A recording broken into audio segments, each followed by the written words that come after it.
Siamo in Salizzada San Geremia, che si trova tra il Ponte delle Guglie e il campo San Geremia alle mie spalle.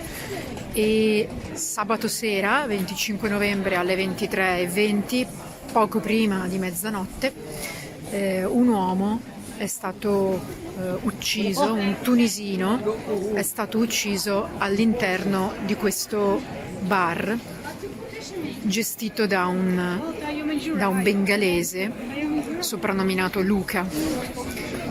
L'uomo il giovane 25enne tunisino, è stato freddato con un colpo di arma da fuoco a canna lunga.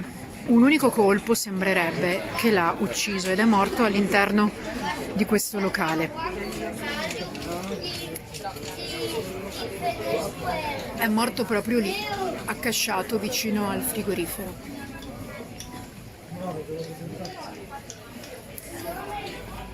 I carabinieri sono riusciti ad arrestare il killer, un veneziano, poco dopo, anche grazie alle telecamere della control room del comune.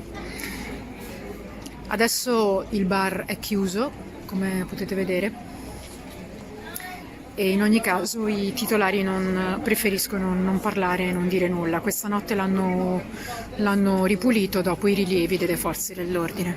I prezzi che sono? Nel frattempo oggi Venezia è invasa anche oggi dai turisti e quindi in tantissimi passano, ma a terra si possono ancora notare le tracce di sangue.